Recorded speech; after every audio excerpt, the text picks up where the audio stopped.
Sonic fans rejoice! 19 years may have gone by, but fans, especially Sonic fans, never forget. The time has come to play one of the long-lost Sonic games, Sonic X-treme. While the story of Sonic X-treme is long and, at times, difficult to follow, no one can deny the cult following that has grown from the ruins of this once promising title. While we did get a taste of the Project Condor tech demo running on the Sega Saturn, the truth is that for much of Sonic X-treme's development, the PC version was one of the main focuses. Let's get the credits out of the way early while you're still paying attention. The files were originally recovered by Tichua, who passed the archive on to Jolly Roger, who is the man in charge of handling the coding and getting things up and running. Andrew75 has been helping with game file organization, def file research, editing, and experimentation to help the game be a bit more playable. I am just here to provide some additional support and to make sure that everyone has the opportunity to check out what is an amazing effort by everyone involved.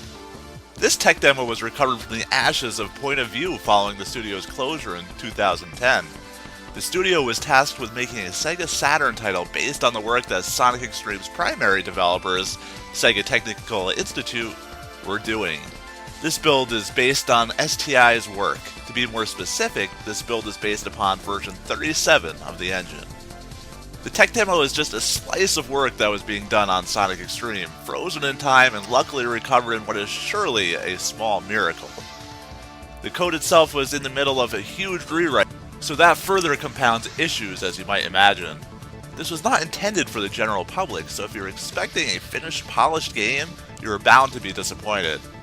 But what we do have is a small peek inside the minds of the creative staff at STI.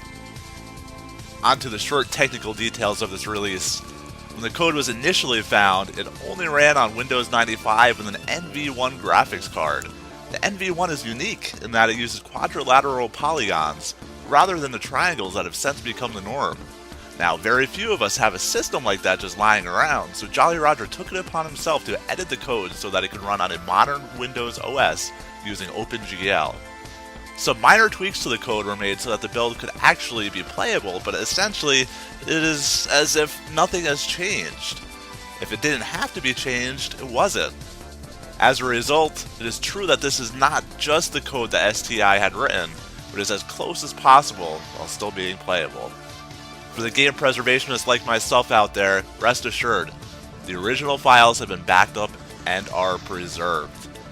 Rest easy that steps have been taken to make sure that the code doesn't disappear overnight, and we don't have to wait another 19 years to find the game again. So what is in this very first release based on version 37? There are two level files. One is the original file as it was when the code was found. The second file is a tweaked level file that has some changes that were made for playability's sake. It isn't a huge departure from the original, but when you see it I think you'll appreciate the changes that have been made. Andrew75 spent over 3 days tweaking the def files to maximize the playability of the level. As you might imagine, getting things just right, especially with unfinished code, is quite difficult. When you're playing, you may notice that there's a tendency to go flying if the level is rotated a certain way. The balance that was found replicates the way the game seems to have played in the E3 trailers. Now, it can be tweaked and fixed a little bit, but that's at the expense of other gameplay mechanics. If you don't like the tweaks that were done or would like to make an attempt at fixing some of the issues by yourself, all of this is possible within the level files. Give it a shot and let us know what you come up with. Now, there is no sound or music, there are no real goals, rings cannot be collected. But that's how the code was at the time. I'm sure there will be bugs, so be sure to leave a note for Jolly Roger if you're experiencing anything terribly game-breaking. But do remember what this is, an amazing first release of a game that I thought would never see the light of day.